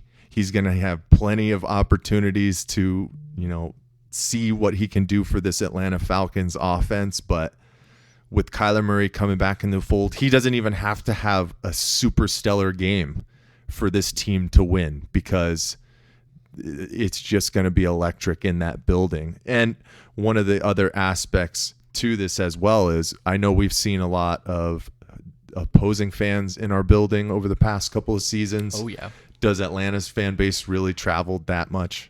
So we could have an actual home field advantage in this game too. And to have Kyler Murray back for that one, I'm writing this one as a dub. Okay. So Mike and I have Cardinals beating the Falcons. Tallman, you on the train?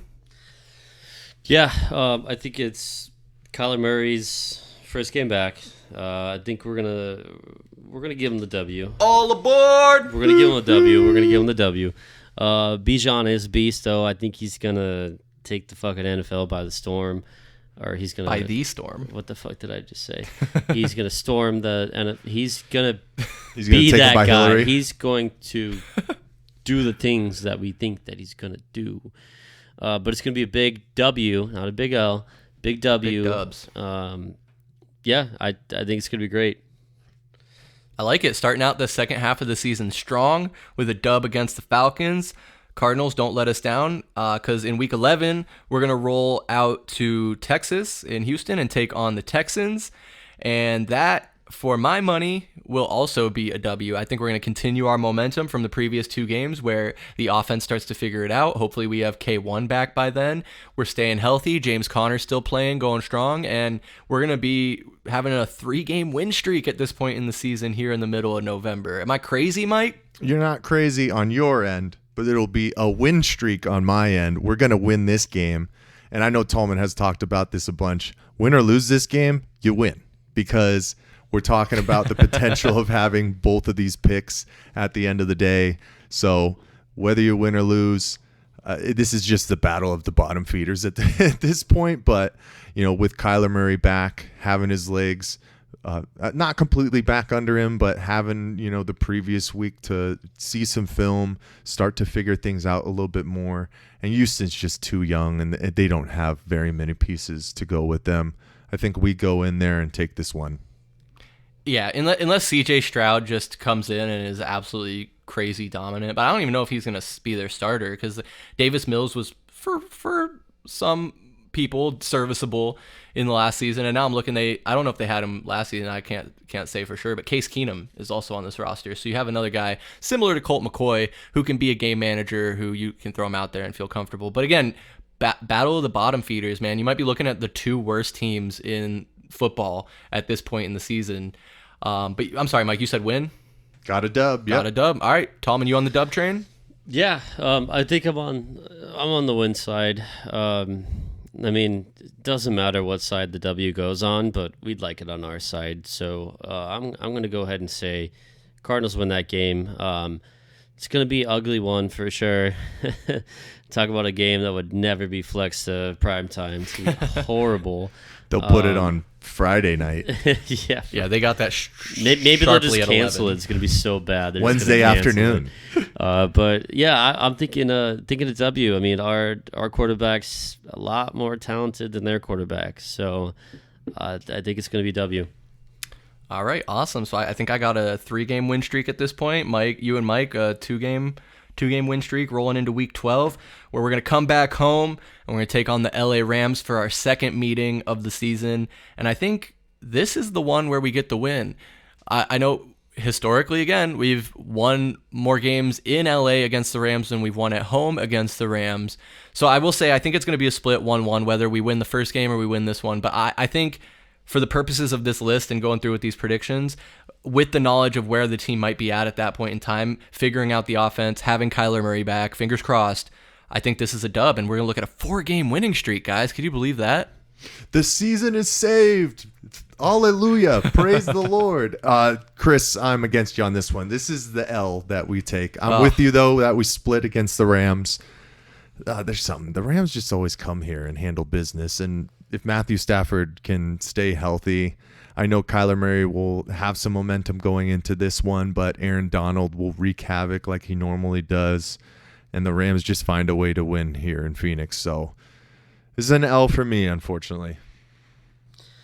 Yeah, I'm with Mike. I'm going to continue my my stance of we're going to go winless in the division.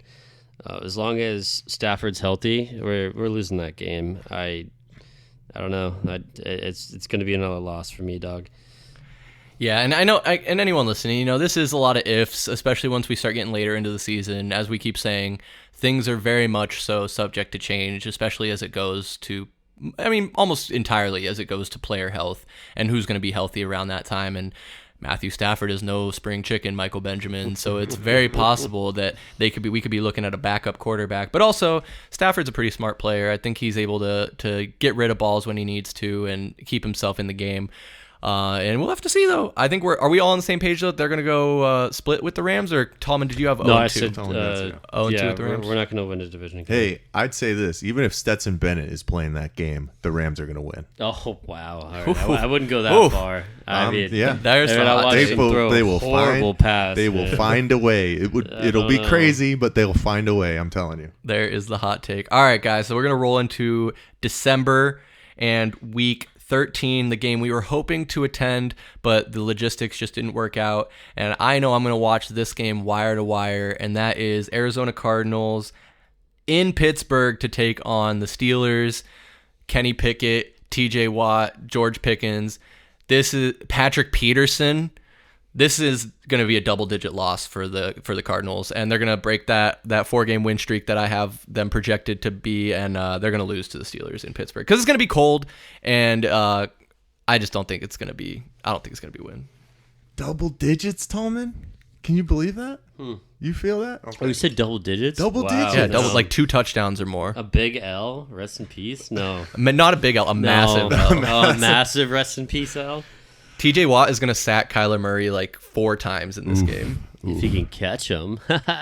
I think the unfortunate situation when it comes to Pittsburgh, obviously we have the bad tidings from the Super Bowl, but the previous couple of times that we've gone to Pittsburgh, things have just crippled away and welted, and it's just been bad. It's just been all bad. And if you have to go in December to Pittsburgh and win, even with a couple of wins in the previous couple of weeks, no, I don't think the Cardinals win this game, unfortunately.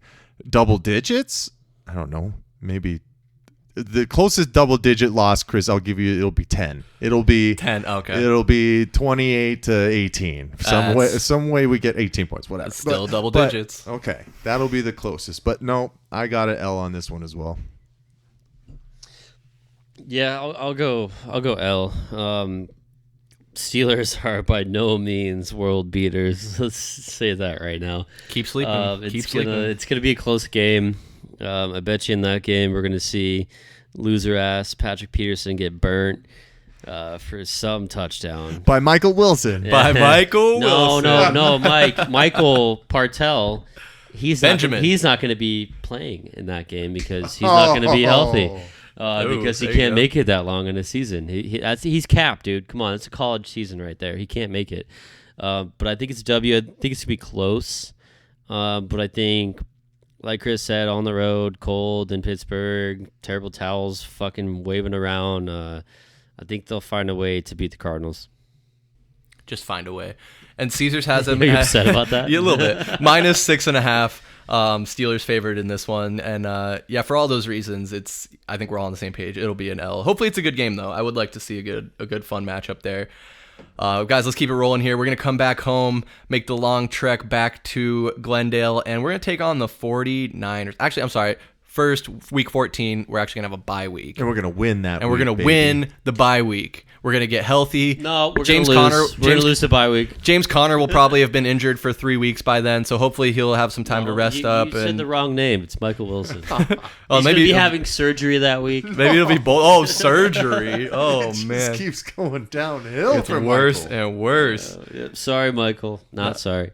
So week 4 after we have to go lick our wounds after getting beat by the Steelers, have week 14 off, but then week 15 we're going to come back and take on the 49ers, and that one again I think just the 49ers are going to be pretty dominant in the NFC West, and we're going to go 0-2 for them this season. So that's an L for me, dog. Yeah, I mean at this point the Niners are going to be either trying to shore up the division or fighting for where their seeding is going to be in the playoffs, so they're not going to take this one lightly. And their fans travel incredibly. So I wouldn't be surprised if we get drowned out in State Farm Stadium by 49ers fans in this one. And this is going to be an definite L, unfortunately. It's a loss. It's going to be another, we played them in Mexico City, right? Right. It's right. The Barbarians. Stop it. Stop it. For another loss for the Arizona Cardinals. That's a big-time loss. I mean, we already talked about it. I mean, the 49ers are just way too good for this team. L. It's going to be an L. And after that, we're going to go on a little road trip, have 2 games away. In week 16, we're going to be in snowy Chicago taking on the Bears. The Bears. And this game is on Christmas Eve. Is there any chance for a Christmas miracle? I don't think so. Actually, I lied. I think so. I think it is going to be a Christmas miracle. I don't think the Bears are that incredible either. So Bears. We're gonna, after a couple of losses in a row. He forgot what he wrote down. I did. Shut up. We're gonna beat the Bears. We're gonna beat the Bears. So Justin Fields, bum. He's not going to be anything special. Oh, Chev, I'm sorry about that one, man. Here's the truth. It's going to be cold. Like Chris said, might be snowy. But I need some holiday cheer right before the day. And Kyler Murray likes Chicago. So I'm writing this one in as a W. I think this is going to be a dogfight of a game. I really like the addition of DJ Moore for the Chicago Bears. And I think they're heading in the right direction. But we know any given Sunday, any team can win, even the worst teams. And I think the Cardinals figure out a way to win this one. Okay, so we got 2 on the win train. Tallman? I'm going to go, it's going to be a loss. I disagree with your assessment of Justin Fields being a bum. I think he took a decent step last year. I think he's going to be a serviceable quarterback this year. Like Mike said, DJ Moore, great addition. Man, I bet you at that time of the year, those Bears are going to be looking pretty good in their division. I mean, the Packers are not going to be the Packers next year.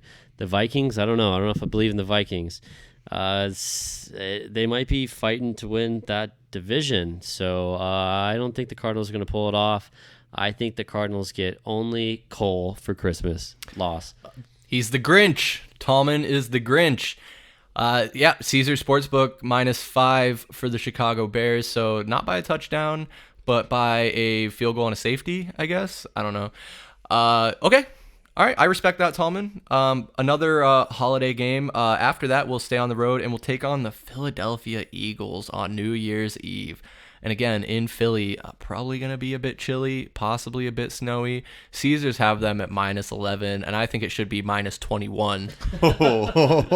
If we're being completely honest, I think they're really. I especially think that spread. I don't know what. I don't think there's any hard feelings necessarily, but I think they're going to want to give Gannon a little present as at his first year at head coach, and there's going to be a little bit of personal, angle to this. So I think it's going to be an L, a double-digit L against the Eagles in Week 17. As much as I'd love to say that the Cardinals go in and get redemption for Vizcaino's missed kick, it ain't happening, folks. It's just not happening. This is a lot of people's picks to repeat to go to the Super Bowl. A lot of people are picking them to finally win it this year. And it's going to be a tough homecoming for JG and the Arizona Cardinals. Yeah, I could see this one going to -14 at that point, at bare minimum, unfortunately. So this is an L. Yeah, when it comes to that game, I'm going to make sure I talk so much shit about the field in Philadelphia because the grass is just totally going to make the Cardinals lose that game. And I'm going to blame it all on the grass. It's the grass's fault. We'll blame it on drama, too. Yeah, we're going to blame it on drama, too. But I think it's going to be a big L, rest in peace. Lots of rest in peace. Rest in peace to the Cardinals season at that point. It's gonna be a bad loss. I mean, like Mike said, that's a Super Bowl team, man. They have Super Bowl aspirations, and it's probably going to come to fruition for them. So that team loses. Cardinals lose. Yeah, and as you talk about the field, I know that's funny, but they do have the ability to use the weather as a scapegoat for the quality of the grass. It's like, oh, we're not playing on grass, we're playing on snow and ice, and they're what grass? It's basically like playing on concrete because it's so freaking cold. But yeah, guys, we're getting down to the end of our predictions here. We got L's in Week 17 against the Eagles, and so Week 18, our final home game and final game of the season, we're going to have our second matchup against the Seattle Seahawks, and I think that we're going to go 0-2 against the Seahawks, and it's going to be an L to end the season, and we're probably going to be happy about it because it'll make our draft position all that much better. Mike, what about you? Yeah, this one's really going to be dependent on where both teams sit, I think. For Seattle, they're going to be fighting for wildcard position, I think, at that point. And the Cardinals, I mean, guys, if we look through this, there's a couple of W's that I'm still wearisome on, unfortunately. But I think what the Cardinals really have to do to end the season is put their best foot forward. But if they're in a position to lose and solidify a top 2 pick, you got to do it. So you're taking an L against the Seattle Seahawks no matter what. And we only scratch out one win against the division this year. And I'm crossing my fingers for that. See, all right. So going winless in the division doesn't seem that too far-fetched, right? Cardinals are going to lose this game.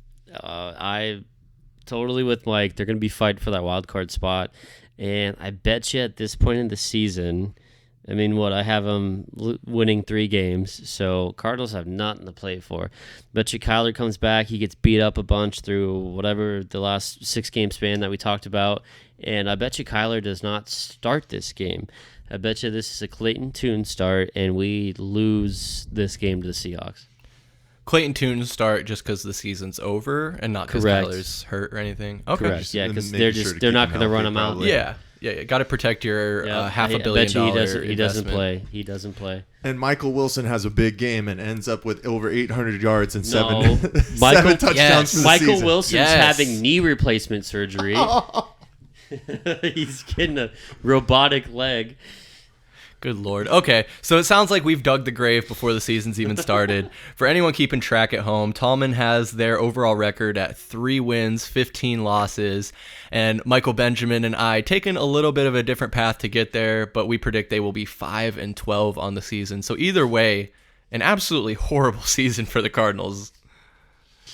Ooh, it's going to be fun, he said with meat in his mouth. Can't wait. Well, and I just want to echo once again what I said, I think, during the last game that we were just talking about. I'm still not even sure about some of these wins, guys. Like, going to Chicago in the end of December, like, that's going to be a real tough game. I still don't really know what Atlanta's going to be doing. I don't trust their quarterback play. That's why you get the win, and you can get the juices from Kyler Murray coming back, but week 1, we haven't run the full playbook for the offense. Defense, we got guys in brand new positions. I'm trying to be an optimist here, right? That's why we give them 5 wins, but you're talking about a team that comes off of 4 wins. So I just want to be that type of optimist that is saying, hey, at least we're improving by 1 damn game at minimum, because I got to give myself some hope when it comes down to that. Yeah, you're right. And I think for me, the biggest thing in me being optimistic, and that's funny to say optimistic about them winning 5 of 17 games, is that I just really am starting to believe in Jonathan Gannon in this new regime, where I think we're going to start to see a more professional product on the field, a more polished product where they are subbing in and out appropriately. They're not having to waste timeouts early in the game. It's going to be a much better oiled machine, where that is, I've said it before, my goal for the Cardinals is for them to do exactly that. Look organized, look like they have it together, and don't embarrass themselves or our fan base. And I just think about the Detroit Lions team last year, where they were in a similar boat. Everyone thought they weren't going to be anything, and then they won a lot more games than people really thought they could. And I don't see why there's any reason that could not be the Cardinals this season. When expectations are in the basement, you have nowhere to go but up. So every game you win is better than anyone thought you would do. Absolutely, man. It's like, be competitive. That's all we can ask for this season. Like, we know going in, it's going to be it's not going to be a good season for us, right? But be competitive, right? Give us something to talk about. There's going to be some embarrassing losses. There is, right? I mean, it's going to happen. But at least, like you said, look like you know what you're doing. Build that new culture. Be competitive, That's all you can ask for, really. That's all you can ask for. And guys, we're going to do recaps every single week, so you know what's going on. You'll have our analysis. You'll have the stats. You'll have the full picture of what's going on every single week. So make sure you subscribe to our YouTube channel, Valley Sports Plug, and also keep track of us at AZ_VSP on Instagram, TikTok, and Twitter, where we will be keeping you up to date with everything Cardinals football and Valley sports. And that was our season predictions. Tallman, are you glad that we finally were able to address that and get your thoughts and feelings on wax there? Yes, I was so excited. I couldn't believe it. Everything you'd ever hoped of. It was so good, dude. I know we've gone a little long on the Arizona Cardinals, and we did say we were going to talk about the Diamondbacks, so I do want to touch on them a little bit and their season here, as they're in the back half now in the home stretch. And honestly, after a pretty rough July and start to August, mostly start to August. I mean, guys, they didn't get their first win until August 12th. They lost, 8 straight to start the month? So just, no, 9 straight to lose the month. It was just absolutely ugly stuff, but they started to get it together. They've won 3 series in a row now after being swept for 2 series in a row. But as of today, like I said, it's August 20th. They are 1 game out of a wild card spot. And maybe that could change after this Phillies game is over with. But Mike, at this point in the season, with what we know now, are we still looking at potentially making a wild card? I mean, the cards are still on the table for this team, but I'm sure we're going to bring it up here shortly. Next 4 series that we have, it's an utter gauntlet. I mean, you're talking about a couple of division leaders in the AL, a division leader in the NL, and a team that you're behind in the wild card spot, right? We're behind Philly 3 games, San Francisco half a game, and then Chicago is the one who holds the last spot. And right now, Cincinnati, Miami, and us, we're all 1 game back. But my favorite thing about what happened yesterday, which was Saturday the 19th, is to have a team basically be told the day before that you have to change and schedule a doubleheader, and Wild. to have the mental fortitude to come out and get it done for a series W, dude. That was so huge for this team, man. I mean, Tommy Pham, stellar, right? Triple and a homer. In his last 11 games, which is an 11-game hit streak, he's hitting .311, 3 homers, 11 RBIs. He's been a stud, and he basically forced Jake McCarthy back to AAA. We keep seeing Seawald basically just hold on for dear life, but since he's joined the Diamondbacks, he's 5 for 6 for saves. So you got to give him some credit there. And then Gabby Moreno's grand slam to just put the cherry on top.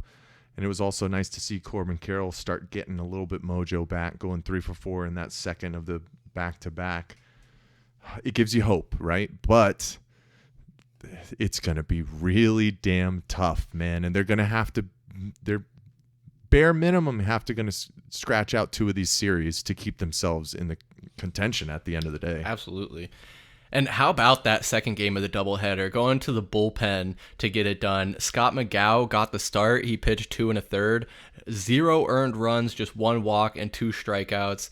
Absolute stellar. Maybe we should switch him to being our opener instead of a reliever. And then Bryce Jarvis getting his first win in a Diamondbacks uniform. He's now 1-0. He pitched 3 2/3 innings. He did give up the only run the Padres would get in this one, which was a home run. But overall, I mean, hey, we got that win 8-1, and the bullpen, despite our gripes about them, were able to get it done in a crucial way where we really needed to start building that momentum. And what better way to do that than on a Saturday doubleheader that you weren't planning for? So I think that kind of speaks on the flexibility and the fortitude of this team. They whatever happened there for 3-4 weeks, they're starting, I think, to right the ship a little bit. I'd still like to see the bats come back to life just a little bit more as the pitching is starting to come up to snub, and kind of have those 2 aspects of our game leveled out and being positive contributions. But overall, I can't be too mad where we're at now. But you're absolutely right, Mike. It's kind of crazy the schedule we have coming up. The Rangers are no slouch. The Reds got the better of us last time we met with them. Obviously, the Dodgers have our number, and they're just rolling through everybody right now. I think they had won like 10 straight last week. And obviously, Tallman is all about the Baltimore Orioles. Tallman, I guess I just asked Mike this question, but to you, do you think, even we're just 1 game out, so I know it might sound ridiculous, but are we still potentially in the position to get one of those wild card spots? Absolutely. I don't think you can't. Come on, you can't give up on this team yet. It's like every time it seems like they're out of it, they come back a little bit. I mean, recently we saw some very, very positive things out of this team. I'm very, very frightened about the starting pitching. I mean, right now we have like 2 starting pitchers. I don't know what this rotation, I don't know what they think they're doing.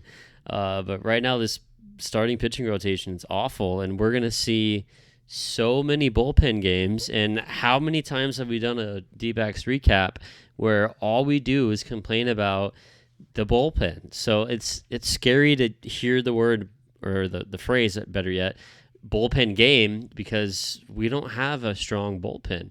And if we can figure out how, was that Castellanos? Yeah. Holy shit! Sorry. We're betting on sports, baby. Let's go. But you can't count this team out, man. Was it Christian Walker has been red hot? Oh yeah. I mean, he absolutely destroyed that Rockies series, dude. And he had like 4 home runs in that series or something. Yeah, and like 2 in 1 game. Yeah, 2 in 1 game. I mean, he's been on it. Tommy Pham, I was very skeptical about that addition, but he's really come to form lately, and he's been a great addition to this ball club. I just saw one of the pitchers they got, Trzynski, was that what it was? Yep. They just sent him down to AAA, so that was cool. But did that happen today? Because he that just pitched yesterday. That happened today, yeah. Wow. and he today. didn't even do bad yesterday. He pitched 1 1/3 and no earned runs. I just got the update. I'm not sure exactly what. Breaking news. Yeah, breaking news. But oh yeah, Walker's going. Dude, finally Corbin's getting a little bit out of that slump, which was just terrible. I mean, the bats are. We need the bats to come to life, right? And this team, if we could have. Also, okay, let me go back. We've actually been able to win the games where Zach Gallen starts, which is incredible, man. We went like 4 or 5 Zach Gallen starts where we lost every single game. And it wasn't even his fault necessarily. He pitched an absolute gem, man. And Merrill Kelly is, wow. I mean, we should be very, very grateful for Merrill Kelly because he's got the stuff recently, dude. So this team without those guys would be totally lost. So they're saving this season or what's left of this season right now. But Sewald, though, man, he looked shaky, dude. It's scary, like, dude. Yeah, scary. It's like, oh, here, let me give up a single, and then I'm going to walk the guy. I have a man on first and second with no outs in the bottom of the ninth. Yeah, I have a 2-run lead, but he gets out of it somehow. I don't know, but like you mentioned, Mike, what is he, 5 or 6 now on saves? So he's looking like a good addition, I guess. I mean, better than throwing out Scott McGough. McGuff. Is it McGuff? It's McGuff. It's McGuff. Why did I say McGough? That's what they've been saying on the broadcast. I'm going to call him McGough. McGough. We got Mark Melancon. Melancon. Yeah, that was a good one. Yeah, he's the con. But it's better than throwing Miguel Castro, somebody out there in the ninth. So he's or Andrew Chafin for that matter. Chafin, yeah, goodbye. So he's been a good addition as well. I mean, I already mentioned the pitcher they sent down AAA, but have you guys heard about Jace Peterson? Oh, you mean the Jace Peterson who, since being traded to the Diamondbacks, has a 152 average with just 5 hits and 2 RBIs in 15 games? That Jace Peterson? Oh my God! Smell that? Smells like shit. That Jace Peterson, dude, he's probably had a negative effect on this team since he's been on it. I don't know how you do it. It's probably just a negative effect on you, Tom. You're right. No, he's the worst. I mean, fuck, give us Josh Rojas back, man. I don't care if he hits a home run or not. Rojas is better than this guy. He's a total fucking bum. I don't know what's the leash on this guy, right? How long can they sit there and just let him go in there and go 0 for 4, 0 for 5? He's awful. He's done absolutely nothing. I don't get it. Don't get it at all. Well, the worst. He's like Carson Kelly, but he plays a different position. He's fucking terrible. Well, and the worst part about it is with giving them Rojas, we just don't have many options, and that's why we had to go out and give the Athletics just cash for him, and they were like, yeah, take Jace Peterson. We know what he is about. Like, if you need yeah, sure, he's a utility guy. Yeah, utility batting sub 200. That's freaking fantastic. And if you look at him, he's been on a ton of different teams. So I guess I don't know if it's just his defensive prowess and he's able to be a solid guy on that side of the ball, but certainly behind the diamond, he is not able to. Is that what they call home plate? The diamond is actually just the infield, right? This is infield. Behind home plate, he's or at home plate, he's just not able to do anything, and it's sad. But you're right, Tommy Pham though. While we're talking about the trade pieces, he's not doing too shabby. On the flip side, he's batting .254 since the trade, 15 hits, 3 homers in 15 games. So he did have a bit of a shaky start. It seems like these guys were nervous to start playing for the Diamondbacks, and I don't know what Jace Peterson's excuse is, but Tommy Pham's doing good. Sewell's coming into his own. He's gotten all 5 saves in his last 5 attempts. I was just so nervous after that first save opportunity he had where he gave up, I think, 2 home runs and like 3 or 4 runs, and everyone is just hands on their head, just shaking their head. And that was a real dark time for the Diamondbacks because there was so much hope, so much optimism. And we were starting to kind of take a little bit of a slide back, but getting a guy that we thought could be a solid closer, having that happen, it was really nerve-wracking. But now what he's been doing lately and the potential he has, I feel very comfortable giving him the ball in the 9th inning with a 1, 2, 3-run lead and letting him close it out. Have no problem with that whatsoever. So Diamondbacks are going to keep rolling, man. It's interesting. I'm going to be curious to see who they bring up for the September call-ups. We're going to have some guys. I think the roster expands to... Do you know what it expands to, Tallman? Is it 50? I don't think it's that much.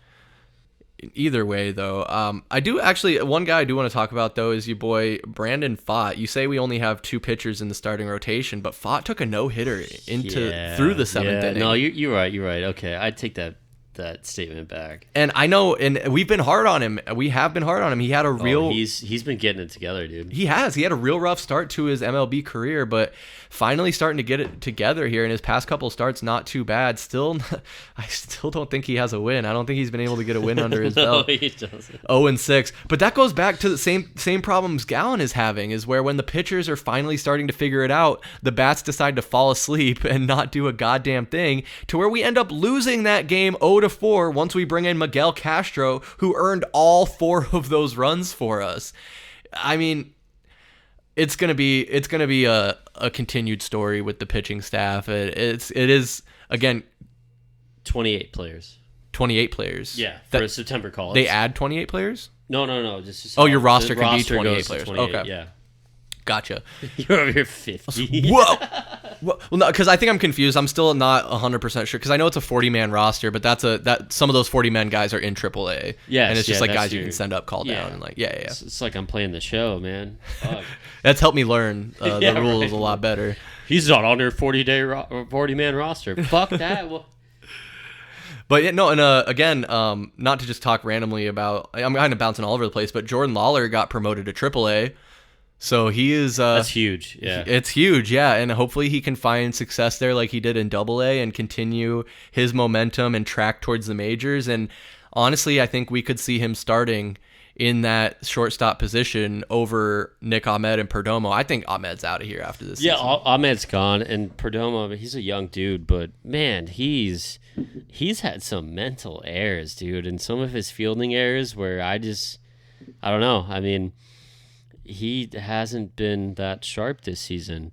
And I don't think Lawler gets it this year, but I bet you next year, going through spring training, I bet you Lawler's our dude at shortstop. I mean, I'd love to see him come up this year, but, I mean, homeboy just got called up AAA like a week ago, so maybe we should pump the brakes. Gotta pump them. Slow your roll, baby. I would kind of like to see a little bit what he's made of, but I'm with you. I think I'm comfortable waiting for Lawler until next season, especially while we still have Ahmed and Perdomo under contract. And for what it's worth, Nick Ahmed isn't Jace Peterson. He's nobody. Only Jace is Jace. Okay. Only dog shit can be dog shit. Oh, there can only be one. So, like we said on the onset, this is the dog days. It's only baseball going on. The Diamondbacks are in the home stretch of their season. The Cardinals are wrapping up camp and their preseason. And this time next month, when you have Heat Check episode 21, there will be plenty to talk about. And the Phoenix Suns, right around the corner, they'll be about a month away from their season at that point. I know Mike's excited. Let's go. But fellas, we went long on this one. Our predictions kind of drug this out a little bit. So I'm sure there's more we could harp on the Diamondbacks, but I don't want to talk in circles. So let's go ahead. Let's wrap this August episode up. And Michael Benjamin, I'll give you the floor here for your last thoughts. Next time we're back, Cardinals football will be well underway. Probably have the first 2 weeks to dissect and talk about how we're struggling already to start this season.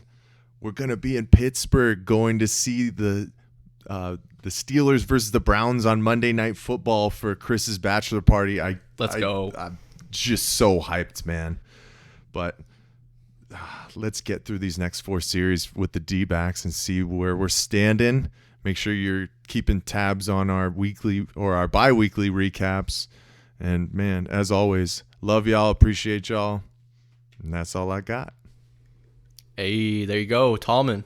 Yeah, for everybody listening out there, go buy stock in FanDuel, because I looked at since September 14, 2021, I looked at how much I've deposited into that app, and let's just say if you own stock, you're going to be doing pretty good. I think that stock's going to rise a little bit, because we ain't stopping, baby. We ain't stopping. They can't stop us, right? It's the Barbarian. It's time for me to lose more money. So anyway, that's really all I have. I'm very negative today. Tallman ticket. Yeah, yeah, that's what I was talking about. Guys, if you or anybody you love has a gambling addiction, there's a 24-hour hotline, 1-800-NEXT-STEP. You can get the help you need. Can you send that to me? I have. Don't worry. Oh, okay. All right. We'll get it printed out and pinned on your wall just so you have a reminder there. They need to hire me for one of those ads. No, but yeah, make sure you're following the Tallman Ticket. I've plugged the socials enough. You know where to find us. And if you've listened this far in the episode, you are a true fan, and we appreciate you. Make sure you're subscribing, telling all your friends about it. Leave us some comments. Let us know what you think, what we got wrong, what you agree with, and we'll keep the conversation going. But fellas, this has been a fantastic episode of the Heat Check podcast. I'm excited to keep things rolling. Make sure you tune in August 26th, Saturday, for our fantasy football live stream. It's a whole lot of fun. We may even have some special guests joining us this year, so should be a good time. As always, I am Chris Patrick for VSP Tallman and Michael Benjamin. We will see you next time. Peace.